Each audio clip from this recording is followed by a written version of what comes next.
इतक्या भयंकर बातम्या सध्या येत आहेत ना, इतक्या भयंकर आहेत म्हणजे तुम्हाला हसाव का रडावं हेच कळत नाही. म्हणजे मला बरं का, तुम्हाला काय होतंय काय मला सांगता येणार नाही. काय आता करंट यूज म्हणजे इतकं द्वेषाचं वातावरण आहे आपल्याकडं, की पोरांना प्रेम करायला जागाच शिल्लक राहिली नाहीये. हो. म्हणजे ही न्यूज बघा तुम्ही.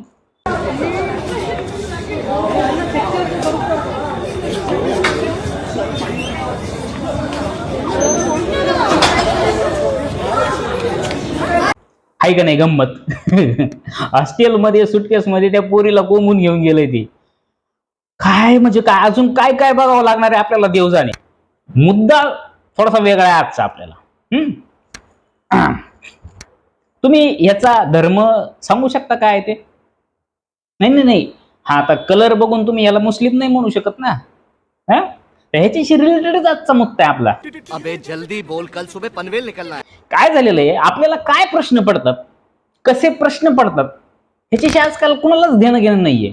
म्हणजे व्यवस्था ठरवते की तुम्हाला आता कोणते प्रश्न पडले पाहिजेत, तुम्ही कशावर चर्चा केली पाहिजे. असा डेंजर मुद्दा झालेला आहे आज आपल्याकडे. तुमचे प्रश्न काय असले पाहिजेत, तुमच्या समस्या कशा असल्या पाहिजेत, हे सगळं सिजनेबल झालेलं आहे. म्हणजे एक सिनेमा येतो आणि तो म्हणतो की अरे औरंगजेबाची कबर आपल्याला नाही पाहिजे, आणि मग पूर्ण भारतभर तो विषय पसरतो.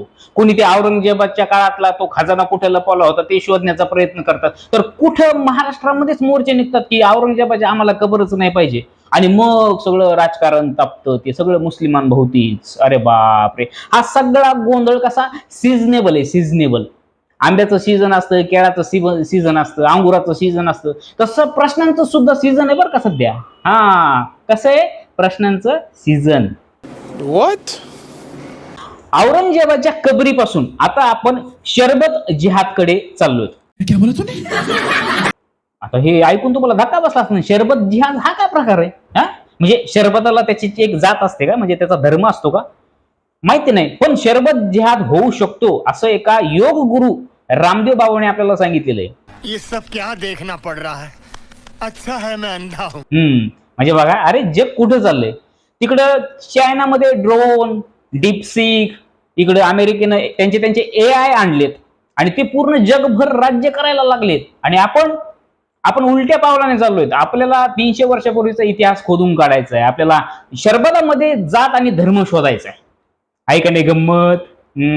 कौन है ये लोग? कहां से आते हैं ये? प्रत्येक गोष्टीत मुस्लिम कंटेंट आहे की नाही हे शोधण्याचं जणू एक तंत्र विकसित केलं जातंय. आता तंत्र कसं, तंत्र नाही म्हणता येणार त्याला, मुद्दे. प्रत्येक गोष्टीत मुसलमानांचा मुद्दा कसा येईल आणि त्या मुद्द्यावरून चर्चा कशी होईल, मग टीव्हीवर डिबेट कशा होतील, त्या डिबेटमध्ये मग एक मौलाना येईल, एक हिंदू धर्माचा कार्यकर्ता येईल, आणखी 4-5 सामाजिक कार्यकर्ते येतील, आणि मग ते 4-5 जण मिळून त्या टीव्हीवर त्यांचं ज्ञान पाजळतील. आणि हे ज्ञान पाजळताना ते असं सहज नाही होणार, मध्ये अँकर पण असणार वकिली करायला, आणि ते वकिली कोणाची करतो तो मुद्दा नंतरचा.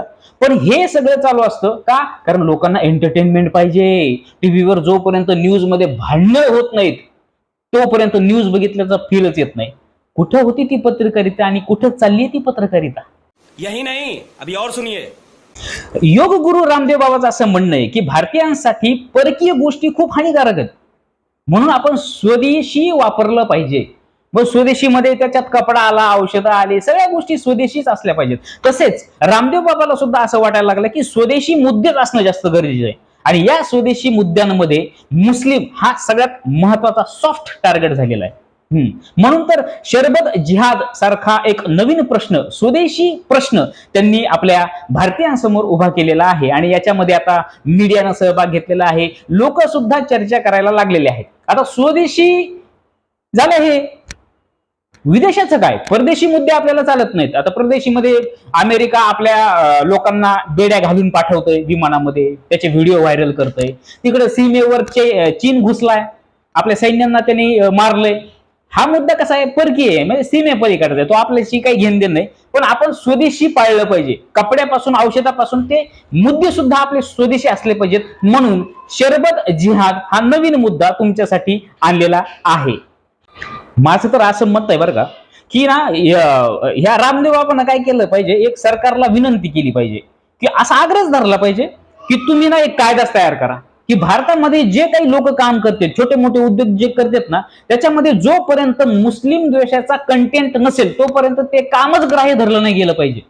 ऐकायने आयडिया भारी. म्हणजे कसं, कामाला काम म्हटलं जाईल. कितने तेजस्वी लोग हैं हमारे पास, कितने शानदार विचार रखते हैं जी. सामान्य माणसाचे खूप छोटे छोटे प्रश्न असतात. महागाई, रोजगार, बेरोजगार, आरोग्य, पाणी, अमुक ढमुक, हे सगळे त्याचे कॉमन प्रश्न आहेत. ते मुद्दा नाहीये, त्याच्यावर चर्चा होऊ शकत नाही. अरे हा काय चर्चेचा मुद्दा आहे का? मुळात चर्चा कुठल्या गोष्टीची केली जाऊ दे. काय असतं, जोपर्यंत एखाद्या रस्त्यावर असा पदार्थ असतो ना जो फेमस होतो, मग तो खावासा वाटतो, तसे हे मुद्दे येतात. असे मुद्दे रोज तुम्हाला दिले की मग तुम्ही चवीनं ते चगळत राहता आणि मग तुमच्या पोटाची भूक दुसरीकडे जाते. मग तुम्हाला वाटतं की भांडणं पाहिजे, मग म्हणजे द्वेष पाहिजे. मग काय होतं, मनात द्वेष असला की मग हे पोरं असे कुठाने करतात. सामान्य माणूस हा रोजगार, महागाई ह्याच्यामुळे त्रस्त आहे आणि ह्या लोकांचं लक्ष या गोष्टीकडे जाऊ नये म्हणून ह्यांच्यामध्ये मुस्लिम द्वेष कसा आणायचा ह्यासाठी प्रयत्न करण्यामध्ये बाकीचे लोक व्यस्त आहेत. म्हणून तर शरबत जिहाद असा एक विषय तुम्हाला दिलेला आहे. आता शरबत म्हणजे, आता हे बघा, हे लिंबू आहे. अच्छा, हमको सिखा रिया है. शरबताची रेसिपी काय, लिंबू घ्या, ग्लासभर पाणी घ्या, त्यात 1 चमचा 2 चमचे तुम्हाला जेवढी लागते तेवढी साखर टाका, थोडंसं मीठ टाका, मग लिंबू चिरा, मग ते पिळा आणि मग ती साखर विरघळेपर्यंत त्याला खालीवर कळतला आणि मग त्या ग्लासामध्ये एकदा सरबत तयार झालं की तो ग्लास असा समोर ठेवा आणि तुम्ही वकिलाच्या भूमिकेत जा. त्या ग्लासाला कठड्यात उभं करा आणि विचारा त्याला, तुझा धर्म कोणता आहे, विचार.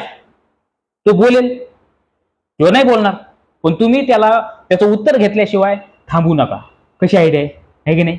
प्रत्येकाने हेच केलं पाहिजे. जेव्हा तुम्ही ठेल्यावर जाल, कुठं शरबत प्यायला जाल ना, त्यावेळेस त्याला विचारा, खडसावून विचारा, 4 चौघाला ऐकू जाईल अशा आवाजात विचारा, तुझा धर्म कोणता आहे, तू जिहादी आहेस का, किती बॉम्बस्फोट घडून आणलेस तू, किती दंगली घडून आणल्यास तू, किती लोकांची हत्या केलीस तू. हे असं बोलताना ना माझी एनर्जी गेली की मला शरबत प्यावं लागतं. लोकांचं कसं असतं माहितीये का, त्यांना प्रेम भेटलं नाही की मग ते प्रेम करणाऱ्यांवर जळायला लागतात. आता व्हॅलेंटाईन डे आपल्याला पटतच नाही, ती आपली संस्कृती नाही असं म्हणणाऱ्या लोकांच्या आयुष्यात कधी प्रेम आलेलं असतं का? हा मला बऱ्याच वर्षापासून पडलेला प्रश्न आहे. असे प्रश्न पडले की मी फंबल पण होतो कधी कधी. तर माझ्या आयुष्यात प्रेम नाही म्हणून तुझ्या पण आयुष्यात प्रेम नाही पाहिजे म्हणून मी व्हॅलेंटाईन डेला काट्या घेऊन प्रेमी वीरांना मारत सुटतो. अबे साले. मित्रांनो, कसं असतं, आपल्या मनात भीती असली नाही की आपण घाबरतो, आपण अंधश्रद्धेच्या आहारी जातो. संत गाडगे बाबा खूप सुंदर म्हणायचे की तुम्ही जर घाबरट असाल, तुमच्या मनात भीती असेल, तर तुम्ही ना अशा दैवी शक्तींवर भरोसा ठेवायला लागतात. मग त्या दैवी शक्ती भोंदू बाबा जास्त निर्माण करतात. छत्रपती शिवाजी महाराजांनी स्वराज्य निर्माण केलं ते आपल्याला निर्भयपणे जगता यावं म्हणून. पण याच गोष्टींचा आधार घेत तुम्हाला धर्माची भीती घालून अस्वस्थ केलं जातं आणि तुम्ही अस्वस्थ झालात की हे लोक त्यांची पोळी भाजून घ्यायला सक्षम होतात. तेव्हा मित्रांनो, अशा कुठल्याही गोष्टींच्या आहारी न जाता, कुठल्याही मुद्द्यांच्या आहारी न जाता, त्याला बळी न पडता तुम्ही तुमच्या प्रश्नांवर ठाम राहिलं पाहिजे. तेव्हा जागे व्हा. असेच नवनवीन मुद्दे घेऊन मी येणार आहे. तुम्हाला कुठल्या मुद्द्यावर माझं बोलणं आवडणार आहे ते मला कमेंटमध्ये सांगा. माझ्या व्हिडिओला लाईक करा, सबस्क्राईब करा, जास्तीत जास्त लोकांपर्यंत पोहोचवण्याचा प्रयत्न करा, कारण ती आजच्या काळाची गरज आहे. धन्यवाद.